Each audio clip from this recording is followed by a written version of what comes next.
Welcome to your favourite YouTube channel mister maths के साथ। और आज हमारी क्लास 10th फिजिक्स की नेक्स्ट वीडियो, और इसमें हम करने वाले हैं कुछ numericals based on refractive index. पिछली वीडियो में मैंने तुम्हें इसकी थ्योरी बताई थी और वहां रिफ्रैक्टिव इंडेक्स निकालने के कुछ फॉर्मूले भी मैंने बताए थे, जिनमें से एक फॉर्मूला तुम्हें ध्यान होगा।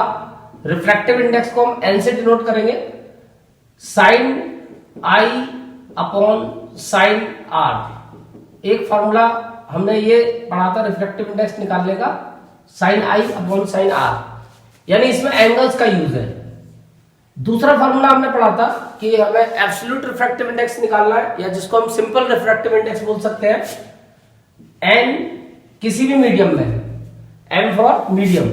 तो उसके लिए speed of light in air या वैक्यूम, जिसको मैं सी से डिनोट करूंगा, अपॉन उस मीडियम में लाइट की स्पीड, इससे हमारा रिफ्रैक्टिव इंडेक्स निकल आएगा एब्सोल्यूट। अब हम इन दोनों फॉर्मूलों को यूज करेंगे, या इसके साथ एक नया फॉर्मूला भी लगेगा, क्योंकि मैंने जो कुछ क्वेश्चन यहाँ कलेक्ट किए हैं, इनमें से ये पहला क्वेश्चन मैं जो लूंगा ये तो एनसीईआरटी का है, बाकी दोनों क्वेश्चन एक्स्ट्रा है। तो इस वाले क्वेश्चन में, पहले क्वेश्चन में एक नया फॉर्मूला लगेगा, तो उसको हम तभी डिस्कस करेंगे। फिलहाल अभी हम बात कर रहे हैं जो एनसीईआरटी का क्वेश्चन है उसकी। तो जो एनसीईआरटी का क्वेश्चन है, इस क्वेश्चन में हमें दिया हुआ है कि एक लाइट एंटर होती है, light enters from air to glass, air से ग्लास में आती है, यानी कि एयर स्टैंडर्ड हो गया हमारा, और ग्लास यानी कि वो मीडियम है जिसका रिफ्रैक्टिव इंडेक्स हमें दिया है 1.5। तो यानी ये एब्सोल्यूट रिफ्रैक्टिव इंडेक्स हो गया एक तरीके से ग्लास का, क्योंकि एयर के रेस्पेक्ट में हम बात कर रहे हैं, तो वहां फिर वो एब्सोल्यूट रिफ्रैक्टिव इंडेक्स है। तो ग्लास का एब्सोल्यूट रिफ्रैक्टिव इंडेक्स हमें दिया है, what is the speed of light in glass, और ग्लास में यानी मीडियम में लाइट की स्पीड पूछी है हमसे, और speed of light in vacuum हमें दे रखी है, सी की वैल्यू हमें दी हुई है 3 × 10⁸। तो इसका मतलब जो हमारा आंसर होगा सबसे पहले वो इसी फार्मूले से आएगा जो मैंने लास्ट में बताया था, रिफ्रैक्टिव इंडेक्स। अब मीडियम को हम यहाँ पे ग्लास ले लेंगे, is equal to C upon V G, यानी speed of light in glass. अब हमें इस रिफ्रैक्टिव इंडेक्स की वैल्यू दी हुई है एन जी की, वो हमें दी हुई है 1.50, और सी की वैल्यू भी हमें दी हुई है speed of light in vacuum 3 × 10⁸ metre पर सेकंड, और हम वी जी हमें निकालनी है, यानी ग्लास में लाइट की स्पीड हमें कैलकुलेट करनी है। क्रॉस मल्टीप्लाई करेंगे तो 1.50 लगाओ, मतलब into v ji is equal to 3 × 10⁸ metre पर सेकंड। तो इससे वी जी की वैल्यू आ जाएगी 3 × 10⁸ मीटर पर सेकंड अपॉन 1.5, और 1.5 से 3 को हम पूरा डिवाइड कर सकते हैं, 2 बार ये डिवाइड हो जाएगा, तो आंसर आएगा 2 × 10⁸ मीटर पर सेकंड। यानी लाइट जब ग्लास से एंटर होगी तो ग्लास के अंदर वो इस स्पीड से चलेगी 2 × 10⁸ मीटर पर सेकंड। तो मेरे को उम्मीद है कि ये समझ में आ गया होगा, ये एनसीईआरटी में दिया हुआ है। अब हम इसके बाद बात करेंगे क्वेश्चन नंबर 2।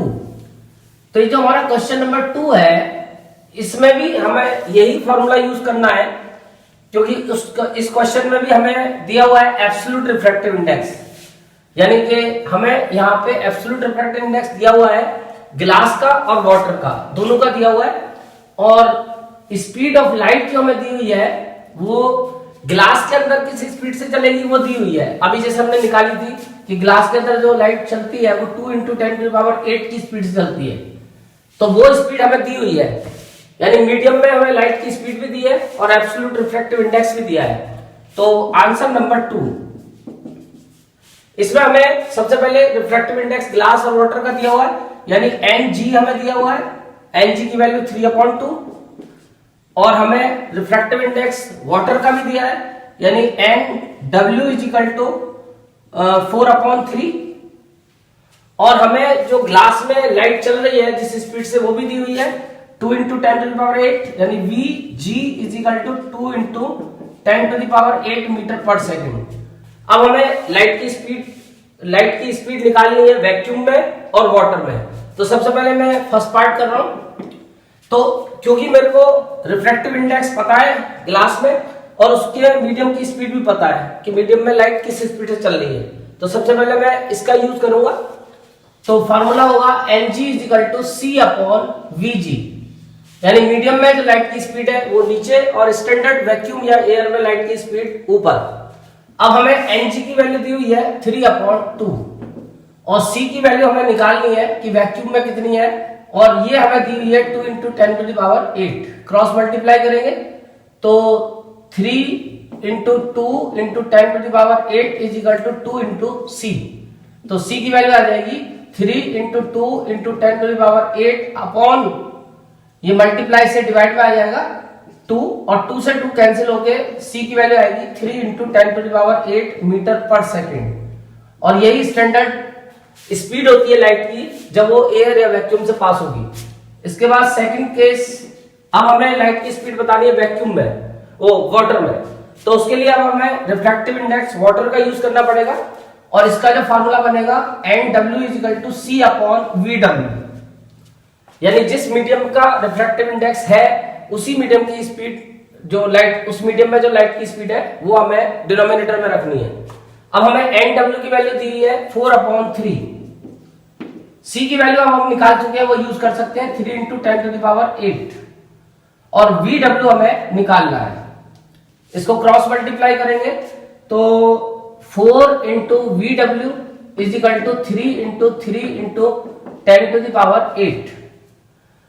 इसको सॉल्व करेंगे तो 4 × VW = 9 × 10⁸, और ये डिवाइड में चला जाएगा मल्टीप्लाई से, तो VW = 9 × 10⁸/4, और 4 से जब इसे कैंसिल करेंगे तो 4 2 जा 8, 1 कैरी 1 0, 4 2 जा 8, 2 कैरी 4 5 जा 20। तो आंसर आया हमारा 2.25 × 10⁸ मीटर/सेकंड। तो मेरे को उम्मीद है कि समझ में आ गया होगा। अब इसके बाद आते हैं हम अपने लास्ट क्वेश्चन पे, और ये क्वेश्चन एक्स्ट्रा क्वेश्चन है और ये हॉट है क्योंकि इसमें अब हम एक नया फार्मूला पढ़ने वाले हैं, और उस फार्मूले को शायद अभी हमने नहीं पढ़ा है, तो पहली बार हम उस फार्मूले को यूज करेंगे। इसमें हमें दिया है refractive index of glass with respect to water. हमें ग्लास के रेस्पेक्ट में रिफ्रैक्टिव इंडेक्स ग्लास का दिया है वाटर के रेस्पेक्ट में, और इसके अलावा एक केस और भी है, इसमें 2 केस दिए हैं। Refractive index of glass with respect to air, यानी 2 मीडियम में ग्लास कॉमन है, एक बार ग्लास का दिया है वाटर के रेस्पेक्ट में, एक बार ग्लास का दिया है एयर के रेस्पेक्ट में, और हमें निकालना है refractive index of water with respect to air. तो इसका जो आंसर आएगा, तो सबसे पहले इसके लिए तुम्हें जो कॉन्सेप्ट यूज करना है कि अगर तुम्हें निकालना है refractive index of water with respect to air, तो वाटर पहले एयर बाद में, यानी जिसके रेस्पेक्ट में निकालना होता है उसको बाद में लिखेंगे, और जिसका निकालना होता है जिस मीडियम में वो पहले आएगा। तो वाटर का निकालना है हमें एयर के रेस्पेक्ट में, तो इसका जो आंसर आएगा NW/NA, यानी कि रिफ्रैक्टिव इंडेक्स वाटर का, वाटर के अंदर जो लाइट जाती है उसका रिफ्रैक्टिव इंडेक्स वाटर का, और जब लाइट एयर में जाती है तो एयर का रिफ्रैक्टिव इंडेक्स। अब इसको जब तुम सॉल्व करोगे तो फिलहाल हमारे पास जो कंडीशंस हैं उसके अकॉर्डिंग रिफ्रैक्टिव इंडेक्स ग्लास का विद रेस्पेक्ट टू वाटर में पता है, refractive index of glass with respect to water, इसका जो फॉर्मूला बनेगा वो Ng/NW। अब हमें NGW की वैल्यू दी हुई है 9/8, ये हमें गिवन है, और = Ng/NW। बट आंसर में हम देखते हैं NW हमारा न्यूमरेटर में आ रहा है, यहां हमारा NW डिनोमिनेटर में आ रहा है, और कहीं ना कहीं इसी का यूज करके आंसर आएगा, तो हमें पहले इसको रेसिप्रोकल कर लेना है। तो जब इसको रेसिप्रोकल करेंगे तो 9/8 8/9 हो जाएगा, और ये हो जाएगा NW/Ng। ये बन गई फर्स्ट इक्वेशन। अब इसके बाद हमें एक चीज और दी हुई है, refractive index of glass with respect to air, यानी हमें जो दिया हुआ है also N refractive index of glass with respect to air, NGA दिया हुआ है हमें, तो इसका जो आंसर आएगा वो NG/NA। अब हमें NA डिनोमिनेटर में चाहिए, ठीक है, NA सही आ रहा है। अब इसकी वैल्यू जो दी है हमें reflective index of glass with respect to air 3/2, इसकी वैल्यू 3/2 है और ये आ गया Ng/Na, ये बन गई सेकंड। अब हमें जो आंसर लाना है वो Nw/Na लाना है। Ng यानी कि दोनों में कॉमन है, इसको कैंसिल करना है। अब इसको कैंसिल करने की टेक्निक क्या है कि दोनों इक्वेशन को तुम मल्टीप्लाई कर दो, मल्टीप्लाई इक्वेशन 1 बाय इक्वेशन 2। तो मल्टीप्लाई कैसे करोगे, राइट हैंड को राइट हैंड से करो, 8/9 मल्टीप्लाई 3/2, और लेफ्ट हैंड को लेफ्ट हैंड से करो। तो लेफ्ट हैंड है इसका Nw/Ng मल्टीप्लाई Ng/Na। Ng से Ng कैंसिल हो गया, 3 3 जा 9 और 2 4 जा 8, यानी इधर तो आ गया 4/3 और इधर बचा Nw/Na। और इसको हम बोल सकते हैं refractive index of water with respect to air, यानी इसका मतलब हुआ ये है Nwa, यानी refractive index of water with respect to air. तो मेरे को उम्मीद है कि ये तीनों न्यूमेरिकल तुम्हें समझ में आ गए होंगे, और आगे अब हम जो नेक्स्ट वीडियो देंगे वो लेंस की देंगे। Thank you.